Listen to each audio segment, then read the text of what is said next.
J'ai suivi l'enseignement qu'il a donné, mais il y a des choses qui m'ont échappé. Vous pourriez peut-être me dire un peu plus clairement comment vous percevez ce jeu du phénix, par exemple. Vous dites que vous aimez bien ça, parce que apparemment lui, peut-être que vous en parlerez mieux que lui, enfin j'en sais rien, autrement en tout cas. Je pense que je parlerai différemment. Il situe la personne dans un univers intellectuel et matériel, enfin spirituel et matériel, dans les différentes époques, passé, présent, futur. Ce qui fait que et dans 9 domaines de Oui, vécu, ça fait penser à l'énéagramme aussi. ouais, qui sont symbolisés par des lettres que je ne me souviens plus, mais bon. Et ça permet de situer la personne dans l'univers et dans le temps. Voilà. Oui.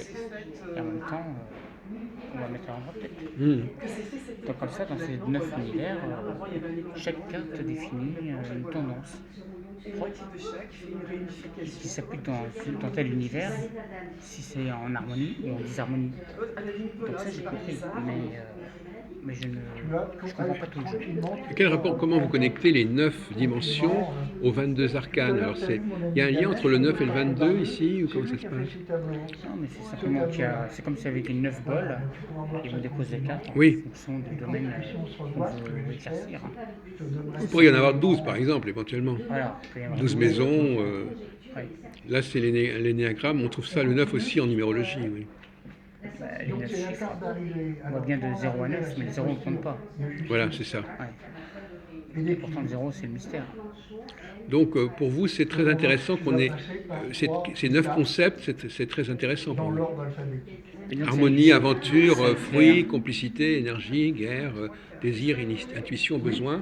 Ça, c'est bien trouvé. ça donne un éclairage sur quel type de questions on pose Ah oui. pour éclaircir dans les différents domaines. C'est plus cohérent que les 12 maisons en astrologie, par exemple. Oui, c'est plus cohérent. Ouais, c'est ça. Ouais. Oui, parce que là on va plus dans le concret. Oui. Tandis que l'astrologie c'est plutôt. On parle de tendance. Non, je parle des concepts, des notions elles-mêmes. Ah, Les notions elles-mêmes, en astrologie, vous avez la maison 2, oui, voilà, la c'est maison l'argent ou 3, autre. voilà. Ouais.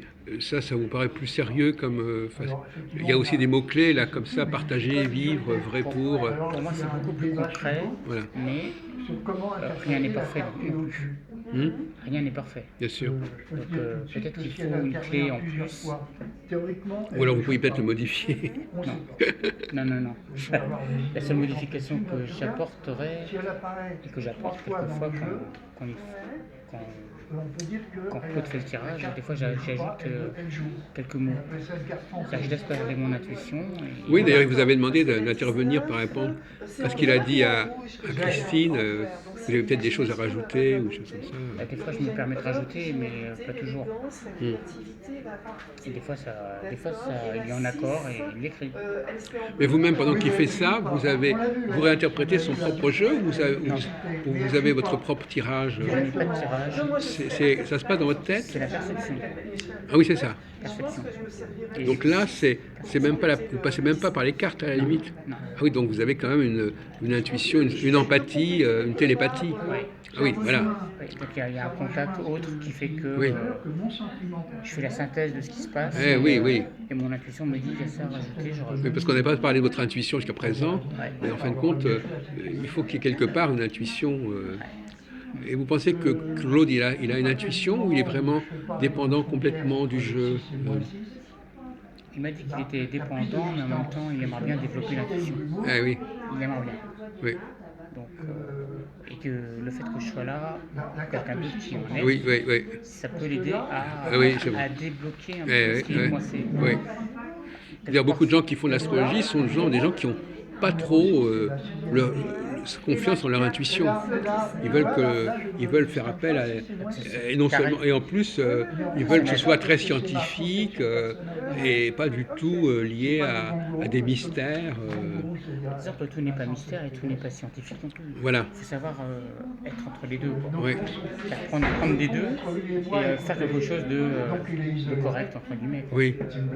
qui puisse être explicable et en même temps les informations météorologiques compréhensible au anglaises, niveau intuitif.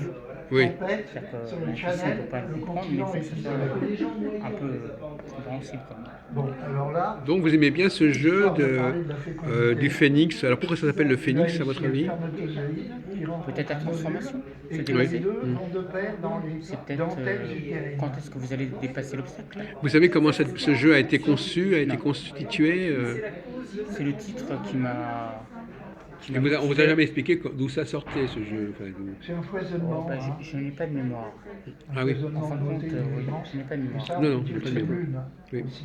Il n'y a que mon intuition qui me dirige en Une fait. ovule, c'est une lune. D'accord. C'est-à-dire dans Au les niveau, deux cas, c'est la tirage. fécondité. La mémoire, je la réserve pour autre chose. Ah oui, c'est ça. Des choses plus Vous rationnelles. l'avez, mais Non, pas oui, pour je ça. l'ai, Je mais regarde ça. pour la D'accord. dimension Oui. H. Ah oui, il faut savoir. Quand même, oui. Oui. Donc c'est un monde un peu à part, un monde parallèle. Quand vous venez ici, c'est un peu parallèle à votre vie normale. Oui. Tout comme quand on a un rapport sexuel, c'est un peu parallèle. Ce sont des mondes un peu qui obéissent à des logiques différentes. Possible. Et on a besoin de se replonger dans différents mondes pour être équilibré en quelque sorte. L'ancêtre, là, c'est la même chose. C'est sûr que quand on apprend quelque chose, après il faut se poser la question, est-ce que ça te sert ou est-ce que ça va te servir encore? Les chocs, Oui, Si ça sert encore, il faut continuer. Si ça ne sert plus, on arrête. c'est ce que vous avez fait quelque part. Pendant des années. Plus ou moins, ça ne vous servait plus. Quoi. Ouais. Mais comme vous avez un bagage, vous revenez un peu, vous y revenez un petit peu. Ça vous rappelle des souvenirs. Il n'y a pas que des souvenirs, il y a aussi des épreuves. Enfin, des souvenirs, des épreuves. Des épreuves, des passages, quoi, oui. Oui. C'est un peu une sorte de vacances, enfin de pèlerinage, quelque chose qui est un petit peu on se replonge un peu dans un état dont on est sorti un petit peu. Oui, en même temps. Quand vous voyez par exemple telle personne qui est accrochée au tarot, dites-moi, moi j'y suis, c'est plus mon cas, je suis plus comme ça. Donc, Bon, bah, les gens s'intéressent parce qu'ils sont attirés. Il y a un objectif. Le tarot, celui qui tire les cartes, son objectif c'est d'aider les autres. C'est d'aider Oui. les autres.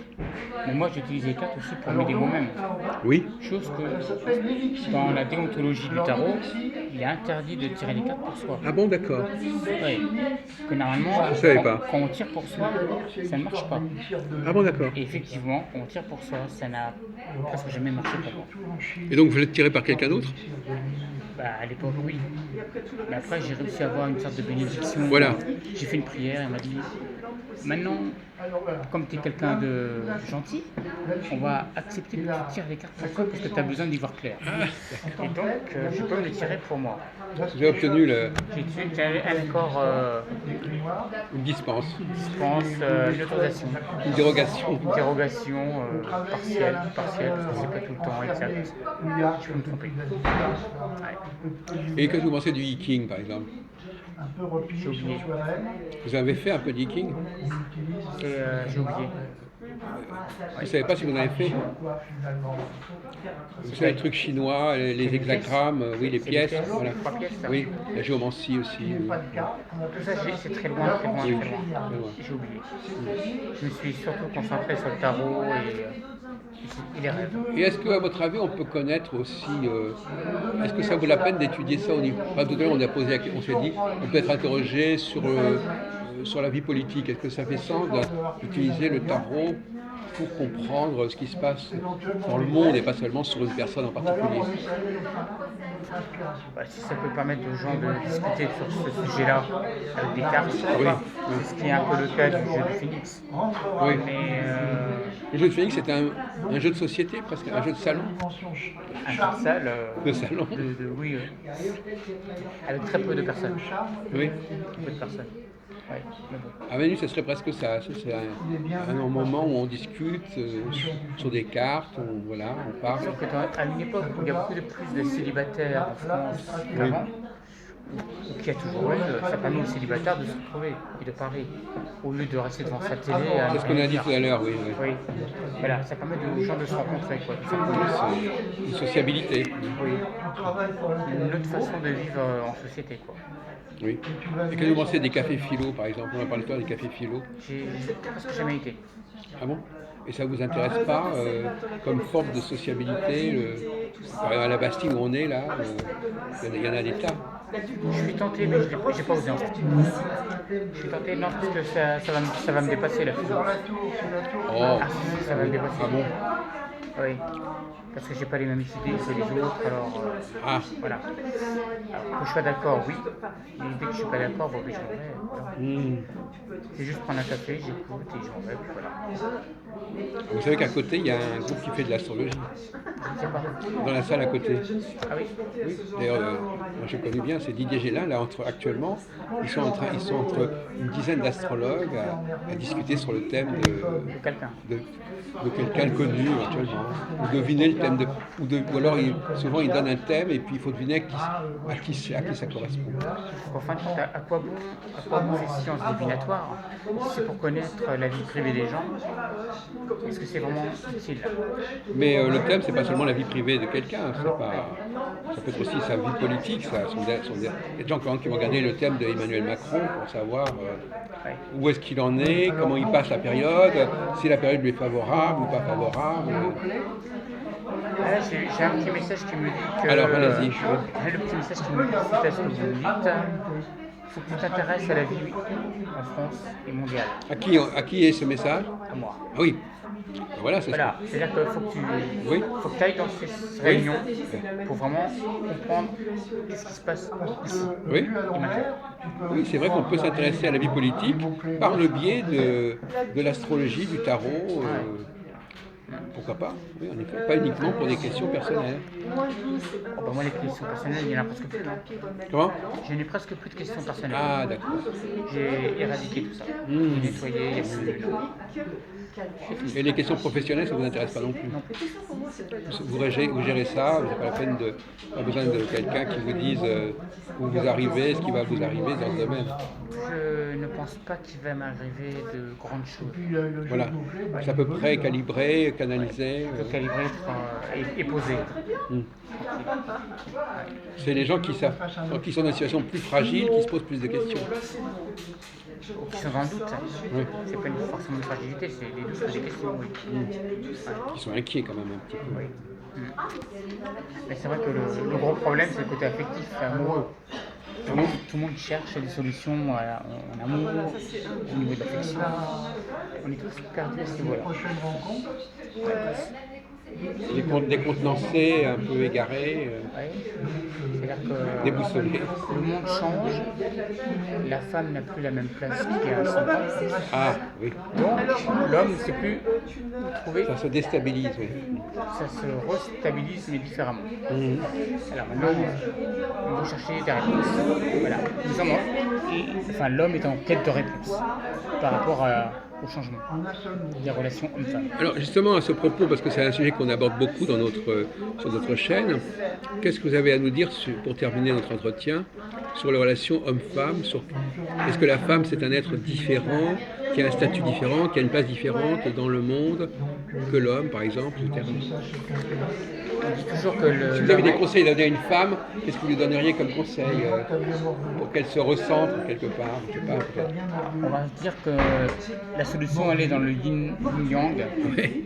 C'est autant l'homme a besoin de la femme, autant la femme a besoin de l'homme. Oui. Mais Encore faut-il savoir si les besoins correspondent l'un à l'autre. Il faut trouver la bonne correspondance entre l'homme et la femme. alors justement, qu'est-ce que l'homme apporte à la femme et qu'est-ce que la femme apporte à l'homme, à votre avis, Pascal? Je n'ai pas d'avis là-dessus, c'est chacun gère. Ah d'accord. Ah oui.